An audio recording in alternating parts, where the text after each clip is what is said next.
À la une de l'actualité ce soir, plus de 105 000 parcelles à retirer, plus de 100 milliards de francs CFA pour le trésor public. L'enquête parlementaire sur le foncier urbain révèle de graves manquements dans les opérations d'attribution de parcelles dans 15 communes du Burkina. L'enquête a porté sur les lotissements effectués entre 1995 à 2015.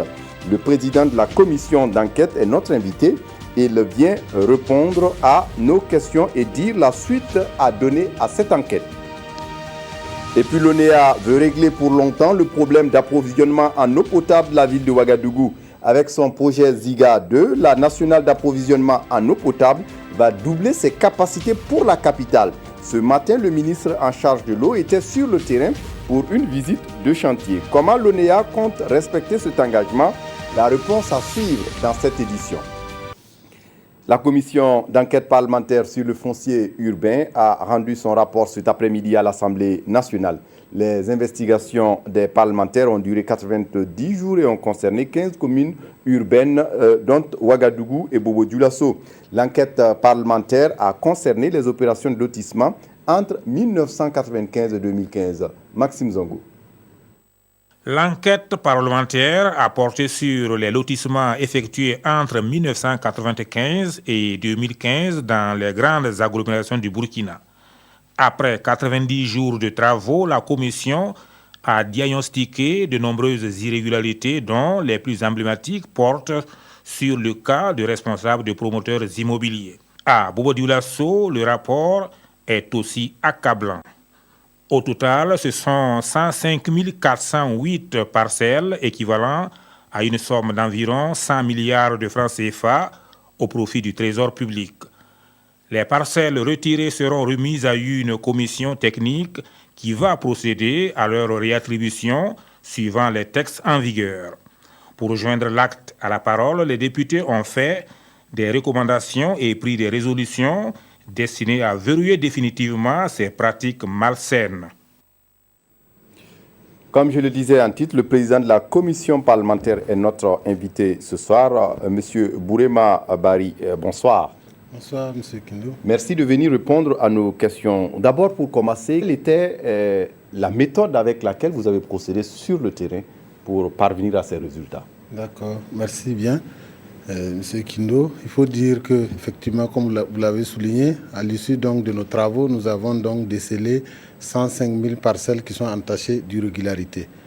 Comment nous avons fait pour déceler donc ces irrégularités? Nous avons procédé d'abord donc à l'exploitation documentaire, toute la documentation relative donc au foncier, au lotissement et au niveau donc des services techniques tels que l'urbanisme, le service des domaines, le cadastre, au niveau des mairies. Nous avons procédé donc à une exploitation assez exhaustive et assez pertinente donc de cette documentation. Ensuite, nous avons auditionné tous les acteurs donc de la chaîne du foncier, notamment les anciens maires, les anciens donc receveurs, ceux qui sont actuellement en place, les services donc techniques de l'urbanisme, également d'autres personnes ressources qui participent donc aux opérations donc de lotissement. Nous avons enfin procédé donc un peu à des sorties terrain pour confronter en fait les données recueillies à la réalité du terrain. Donc voilà un peu résumé donc comment nous avons et sur le terrain, M. Bari, quelles étaient les pratiques en cours? Est-ce que vous pouvez nous expliquer en quoi il y a eu illégalité dans ces procédures d'attribution? D'accord. Je prends un cas assez emblématique que nous avons découvert, c'est la zone Sonature donc de Ouaga 2000. Où nous avons constaté, cette zone appartient donc à la Sonature. C'est par Kitty qui date de 1990 que cette zone d'aménagement spécial a été créée. Mais nous avons constaté des promoteurs privés, notamment Satmo, Sokojib ou Azimo, donc, qui occupent donc, ces sites-là sans documents prévu donc par la réglementation en vigueur. Et il n'y a aucune convention qui lie donc ces sociétés à la Sonature. Donc nous estimons que l'occupation est tout simplement illégale. Et sur le terrain, vous avez eu affaire à d'autres pratiques? Oui, sur le terrain, nous avons des cas donc un cas de lotissement sans autorisation, sans donc respecter donc la procédure prévue par la réglementation. C'est le cas de Yagma, où Sokojib donc s'est permis donc d'aménager, de lotir à l'effet de réaliser 60 000 logements. Nous avons également le cas de Nyoko 2 où on peut dénombrer autour de 20 000 parcelles à dégager également. Ça, c'est au niveau donc des lotissements. Autre point que nous avons rencontré, il y a une sorte donc de distribution irrégulière de parcelles opaques des maires qui se permettent donc de s'attribuer 500, 100 parcelles au cours d'un même lotissement. Or, la loi est claire là-dessus. Pour un lotissement donné, vous n'avez droit qu'à une seule parcelle. Donc, si de par votre position, vous prenez 500 parcelles, comment vous voulez que le reste de la population puisse bénéficier donc, de ces attributions? Justement, principalement, quelles sont les personnes impliquées et quel est leur niveau d'implication? Est-ce que ce sont les maires seulement ou bien vous avez d'autres personnes? Oui, d'accord. Nous avons les maires, bien sûr. Nous avons les services techniques, comme nous l'avons dit à Bobo, par exemple, où deux agents donc, de l'urbanisme ont bénéficié de plus de 500 parcelles. Donc ça, c'est un cas emblématique. Nous avons également des personnalités politiques qui ont, de par leur statut, se sont fait attribuer des centaines de parcelles. Nous avons le cas du président Blaise Compaoré dans sa commune qui a bénéficié de plus de 100 parcelles. Et de M. François Compaoré, commune de Zignaré. Voilà, et de M. François Compaoré qui a bénéficié de 22 parcelles. Ça, c'est pas normal et il faut le dénoncer. Donc, en dehors des maires, bien sûr, il y a des personnalités politiques et des agents donc, de l'État qui sont dans ces pratiques illégales. Et vous envisagez dans vos recommandations le retrait pur et simple de ces parcelles. Oui. Pour vous, est-ce que c'est réaliste? Oui, c'est réaliste parce qu'il faut distinguer à ce niveau deux situations. Nous allons retirer pour les zones, par exemple Yagma, Nyoko, le cas de Bobo, Belleville, au secteur 29, il y a des parcelles qui ont été irrégulièrement distribuées. Nous allons retirer ces parcelles pour les réattribuer de façon transparente à la population qui a été spoliée de leurs terres. Voilà. Et pour le deuxième cas, par exemple, pour les parcelles qui appartiennent à la Sonature et qui ont été occupées illégalement par des promoteurs privés, ces parcelles seront retirées au profit donc, de la Sonature. La Sonature étant donc une société d'aménagement de terrains urbains, elle va naturellement procéder à une vente publique et transparente donc au profit du trésor public. Mais pour le gros lot des parcelles, ça sera donc au bénéfice de la population burkinabé qui longtemps, il y a des zones effectivement où les populations sont en attente. Nyoko 2, Yagma, à Koudougou, dans les autres villes également, il y a des cas de spoliation de terres, d'accaparement où les populations ne sont pas du tout contentes parce on chasse les populations de leurs terres et au finish, on s'accapare de ces terres, on les vend à des prix spéculatifs. Nous pensons que ce n'est pas normal et qu'il faut que cela s'arrête. Il faut que les populations... Oui, M. Barry, mais s'il se trouve que la parcelle aujourd'hui est déjà viabilisée et que le maire en question l'a revendue à une tierce personne, comment cela va se passer? Oui.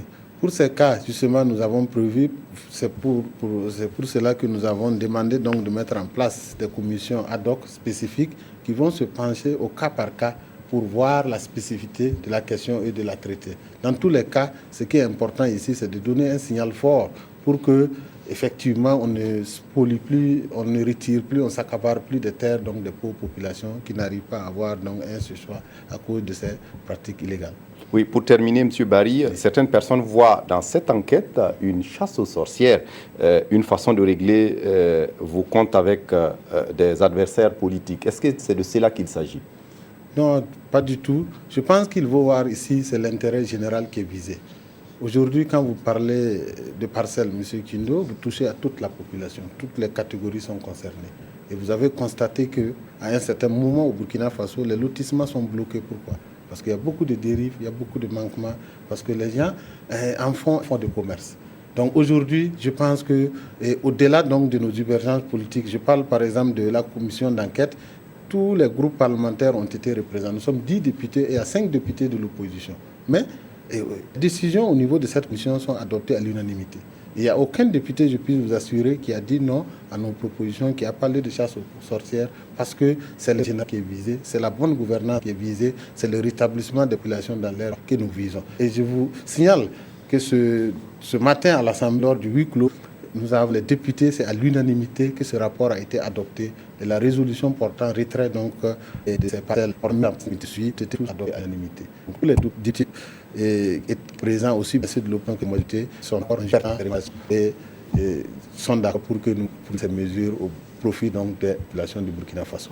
Merci. Bourema Bari, je rappelle que vous êtes le président de la commission d'enquête sur le foncier urbain, la commission qui vient de rendre public son rapport cet après-midi même devant l'Assemblée nationale.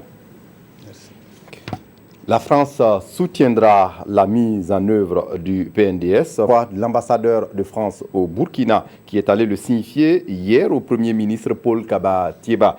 Le diplomate français en poste depuis 3 semaines est allé également pour, selon ses dires, rendre une visite de courtoisie au chef du gouvernement burkinabé, Oumar Zombré.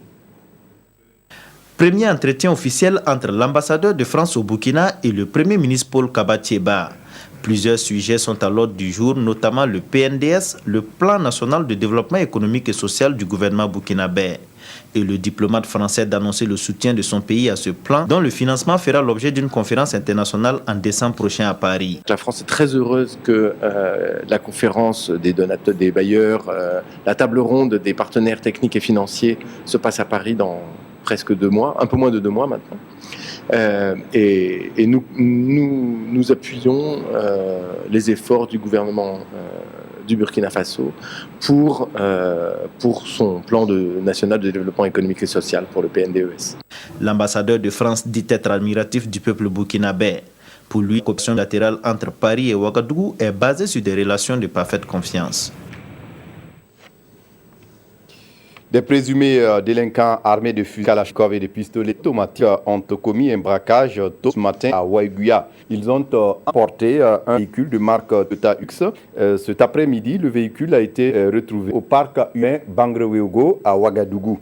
La gendarmerie nationale demande à toute personne qui aurait des informations permettant de localiser ces présumés délinquants de contacter leur service ou le numéro d'urgence 16. Je vous le disais, le titre L'ONEA veut régler pour longtemps le problème d'approvisionnement en eau potable de la capitale burkinabé. Avec son projet Ziga 2, la nationale d'approvisionnement en eau potable va doubler ses capacités pour Ouagadougou. Selon ses prévisions, les travaux sont vus pour prendre fin en mars 2017. Pour l'ONEA, avec la finalisation de Ziga 2, Ouagadougou sera à l'abri du besoin en eau potable jusqu'en 2030. Ce matin, le ministre en charge de l'eau était sur le terrain pour une visite de chantier. Le point avec Zumbaviel Dabiré et Abdelaziz Yadibou. Un an environ après son lancement, le centre de traitement des eaux de Ziga 2 prend forme. Les ouvriers s'activent sur le chantier. Qui pour creuser, qui pour y placer des blocs de béton ou encore s'assurer de la fiabilité des tuyaux métalliques. Le défi, respecter les délais de livraison. On a mis en place un programme d'urgence, un programme d'accélération des travaux et également avec toutes les autres parties prenantes, que ce soit la mairie, et la direction générale des douanes, que ce soit avec les partenaires stratégiques. Tout a été un peu revu et approuvé pour que chacun aide l'ONEA à faire en sorte que vraiment en mars, toute la production démarre normalement et que toutes les canalisations soient proposées. Et pour avoir le cœur net, le ministre en charge de l'eau a préféré se rendre sur le chantier. De la station de traitement au nouveau réservoir de Boudtenga, Ambroise Ouedraogo et ses collaborateurs ont visité les différents compartiments de l'exploitation. Nous venons de parcourir toute la chaîne, je dirais d'amont en aval du chantier Ziga, dont l'objectif est effectivement de renforcer, pour ne pas dire de régler, pour longtemps l'alimentation en eau potable de la ville de Ouagadougou. D'un coût global de 103 milliards de francs CFA, le centre de traitement des eaux de Ziga 2, dont la livraison est attendue en mars 2017, devra résorber le problème d'eau à Ouagadougou, et ce jusqu'à l'horizon 2030, si le facteur démographique est bien maîtrisé. Que sera l'Afrique en 2063? L'Union africaine a sa petite idée et contenue dans un document dénommé Agenda 2063. Il décline les priorités du continent en matière de développement et précise les actions pour construire une Afrique prospère et unie, fondée sur des valeurs communes et un destin commun. Une rencontre se tient à Ouagadougou depuis ce matin pour viser le contenu de ce document. Tanga Robert Kafan. Parvenir à une Afrique intègre, prospère et pacifique, c'est l'objectif vise l'agenda 2063 de l'Union africaine. Un document qui analyse les principaux problèmes du continent et émet des propositions visant à la réalisation des objectifs de la Commission. L'activité qui nous réunit ce matin est un atelier d'information et d'échange sur la domestication de l'agenda 2063 qui a été adopté par la Commission de l'Union africaine, comme souligné dans les grandes locutions en 2015.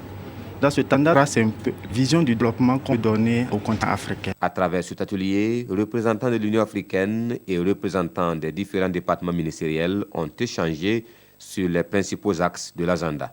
Ils ont également échangé sur la stratégie de communication en vue d'assurer le succès de la mise en œuvre de l'agenda. Et l'atelier est pour mettre sur la table 3 jours de discussion.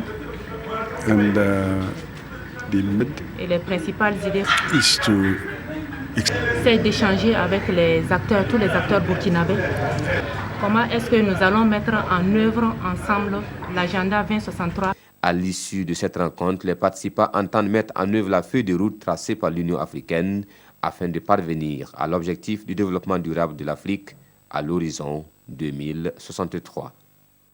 Un développement de l'Afrique qui ne se fera pas sans la jeune fille. Cependant, celle-ci est souvent confrontée à des difficultés, notamment les grossesses précoces. À l'occasion de la célébration de la journée de la jeune fille 2016 au Burkina, l'accent a été mis sur les solutions à trouver face aux grossesses précoces ou non désirées en milieu scolaire. Ce 12 octobre à Koupéla, le gouvernement et ses partenaires, dont l'UNICEF, se sont retrouvés pour une cérémonie marquée par des activités culturelles et la prise d'engagement. Le film de la cérémonie avec Kadi Sanogo. Ce sketch sur les grossesses non désirées et précoces en milieu scolaire est le thème choisi par le Burkina pour la célébration de la 5e journée internationale de la jeune fille. Un phénomène qui freine la scolarité des jeunes filles. Cette journée met surtout en lumière les obstacles que rencontrent les filles qui souhaitent apprendre, diriger, d'aider et s'épanouir. Plan international exhorte les gouvernants et toutes les parties prenantes à conjuguer leurs efforts pour réaliser les objectifs du développement durable en ce qui concerne les filles. Ce que j'ai vu aujourd'hui, ce que les filles nous ont démontré, montre à suffisance qu'elles ont maîtrisé la problématique des grossesses non désirées. Et le message vient des filles elles-mêmes. Et elles nous ont donné des engagements que, en tant qu'organisation, nous sommes vraiment prêts à relever. Et nous pensons que, en travaillant avec les autres organisations internationales de la place et de toutes les associations qui existent dans ce pays, nous ferons vraiment tout ce qu'il faut pour vraiment combattre ce fléau. C'est une journée qui nous permet à nous, partenaires, qui sont très préoccupés par le présent et aussi l'avenir des jeunes filles dans le monde entier, mais aussi, bien sûr, au Burkina Faso, de se rassembler, de se rappeler avec les jeunes filles elles-mêmes que la vie d'une jeune fille n'est pas toujours facile. Cette célébration a été une opportunité pour les jeunes filles et les garçons du Kouritenga de remettre des engagements contre les grossesses non désirées et précoces à tous ceux qui œuvrent pour le bien-être des jeunes filles. Et c'est dans ce contexte que les députés membres de la Commission de santé de l'Assemblée nationale souhaitent apporter leur contribution à la promotion de la planification familiale. Ce 12 octobre, ils se sont réunis avec des acteurs du domaine pour apporter des réponses à cette problématique de la planification familiale. Le point avec Roger Kam et Nathalie Sawadogo. Le taux d'accroissement de la population burkinabé est de 3,1% par an et fait partie des 5 pays les plus élevés dans le monde. Le taux de mortalité maternelle et néonatale très élevé, respectivement 341 pour 100 000 naissances vivantes et 28 pour 1000 naissances vivantes selon une enquête de l'INSD en 2012. Et si rien n'est fait d'ici à 2050, selon les projections de croissance démographique, la population burkinabé va passer à 60 millions d'habitants. Face à cette situation, la représentation nationale, le réseau des champions en plaidoyer et les membres du Conseil économique et social, ensemble, réfléchissent sur la question afin de trouver des réponses à la problématique de la promotion de la planification familiale. Les indicateurs sont très élevés.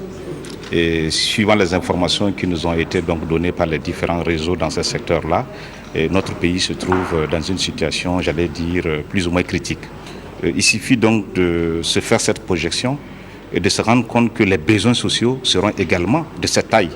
il faut assez d'écoles pour ces populations, il faut de l'emploi, il faut des logements sociaux. Donc vous voyez bien qu'on ne peut pas ne pas aujourd'hui, en tout cas, essayer d'impacter cette croissance démographique.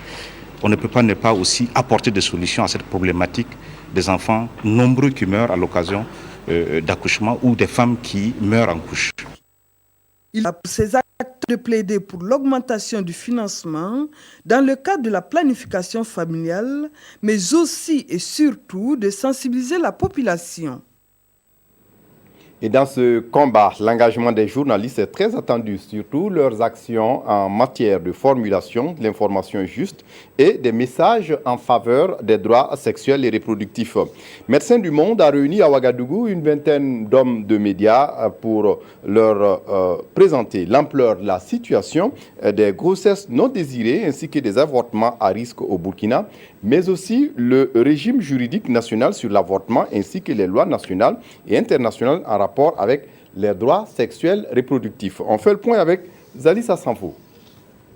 Des journalistes, ici, à l'école de la santé sexuelle et reproductive.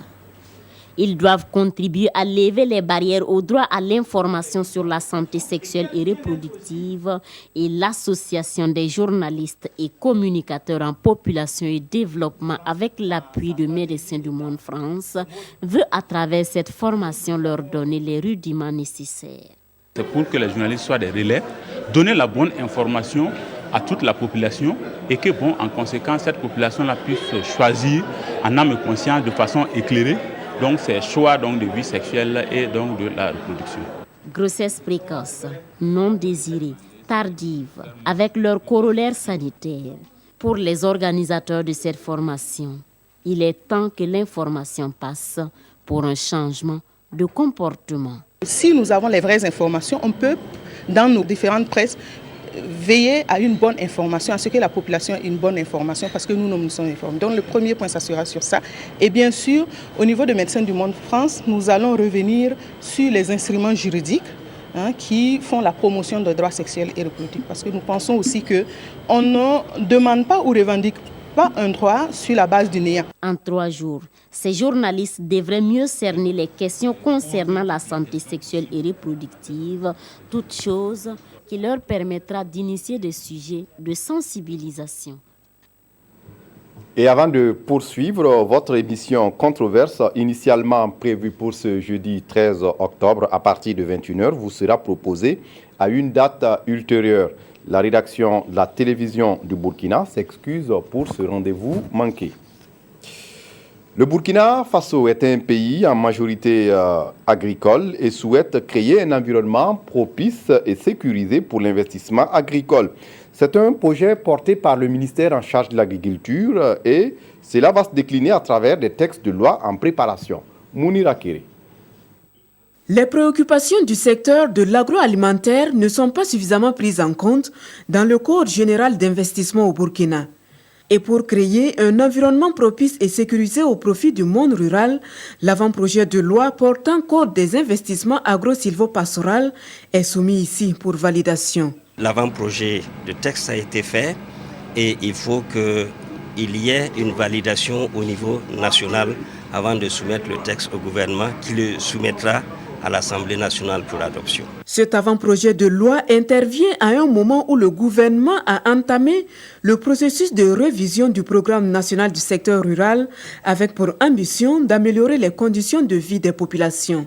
Il y a un diagnostic qui a été fait dans les années 2010 et dans ce diagnostic, il a été posé comme problème de résoudre un tant soit peu au niveau de notre pays, les investissements au niveau du secteur rural.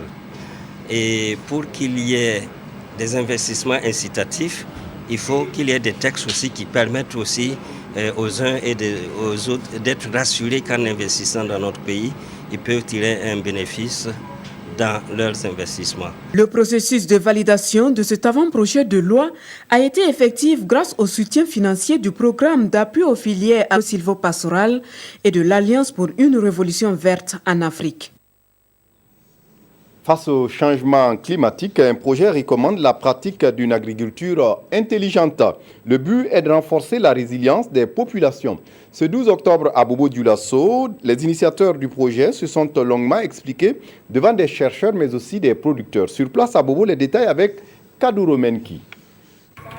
Sécheresse et inondations sont entre autres phénomènes climatiques nuisibles aux activités agricoles. Pour se prémunir contre ces aléas climatiques, un projet dénommé EcoFair Clim voit le jour. Le projet vise à améliorer les systèmes de production agricole, tout en les adaptant aux variabilités climatiques à travers une agriculture intelligente. C'est une agriculture qui est capable de faire face aux contraintes vraiment que le climat impose à l'environnement aujourd'hui, à la production que nous voulons augmenter. Au Burkina Faso, les résultats de la recherche dans le domaine agricole sont concluants. Reste à les appliquer sur le terrain. La recherche burkinabé est probablement une des plus efficaces de l'Afrique totale, si on regarde les résultats ramenés au nombre de chercheurs, qui sont absolument excellents. Nous allons procéder à des expérimentations complémentaires pour confirmer certains résultats et afin d'alimenter les modèles de production qui vont nous permettre en fait d'anticiper le comportement du climat et de nous ajuster à temps en conséquence. Représentants des institutions nationales et internationales des recherches agricoles et responsables des organisations paysannes auront 3 jours pour capitaliser les résultats disponibles en la matière et faire de bonnes propositions aux producteurs.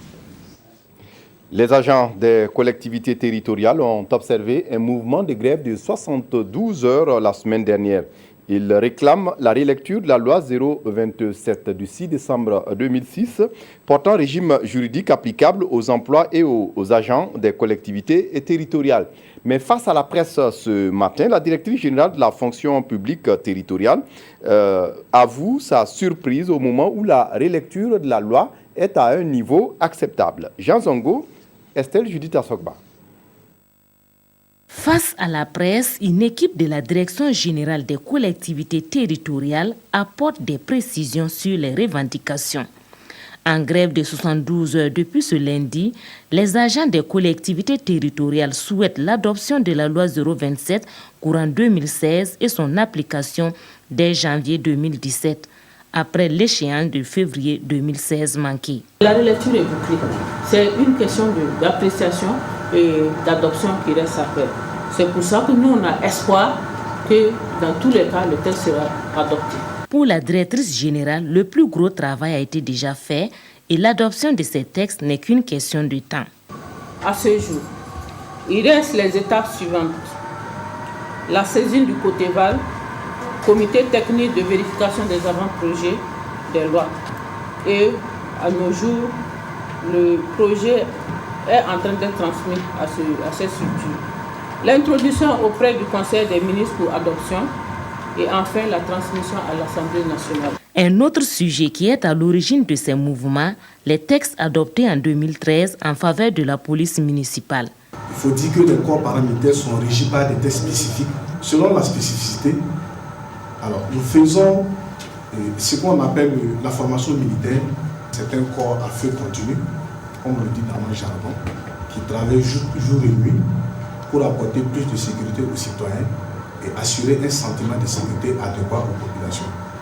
Alors, au regard de toutes ces spécificités, vous voyez bien qu'on ne pourrait pas l'appliquer aux autres agents de collectivité qui ont également leur mode de recrutement et leur mode de formation. Pour la directrice générale, il ne s'agit pas de nouveaux textes en relation avec la relecture de la loi 027, mais plutôt des textes adoptés en 2013 et qui comportaient un certain nombre d'erreurs qui ont été relus afin de réparer un préjudice causé à une certaine catégorie d'agents de la police municipale. Et avant de refermer ce journal avec la revue de presse, Antonio Guterres, élu secrétaire général de l'ONU. Il a été désigné par acclamation devant l'Assemblée générale de l'ONU. Le Portugais a été officiellement nommé au poste de secrétaire général de l'organisation. Il succédera au Sud-Coréen Ban Ki-moon le 1er janvier prochain pour un mandat de 5 ans.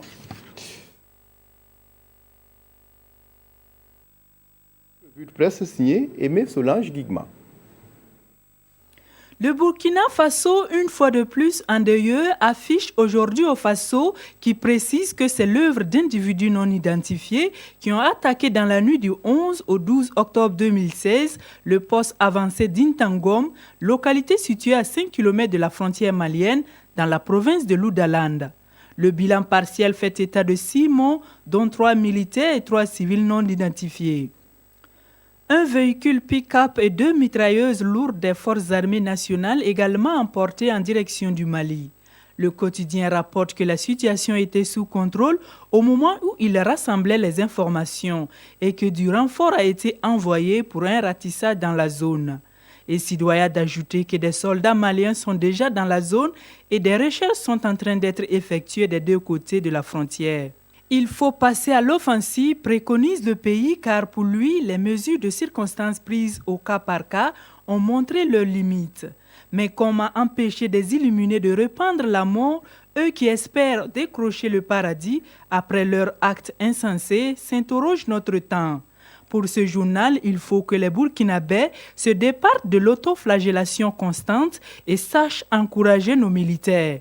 La vigilance au sein des populations et la coopération avec les pays voisins doivent également être de mise parce que l'on ne pourra pas, souligne notre temps, éradiquer cette hydre sans une mise en commun des moyens logistiques et de renseignement. Parlant toujours d'attaques meurtrières, celle du pont Nazino a fait 2 morts parmi les fugitifs, nous renseigne l'observateur Palga. C'est dans le cadre des investigations que cet homme nommé adjudant Koulibaly Gaston est activement recherché par les services de sécurité qui demandent d'ailleurs la collaboration des populations pour pouvoir l'arrêter au plus vite. C'est tout pour ce journal. Merci de votre attention. Très bonne suite de programmes sur la RTB. Au revoir.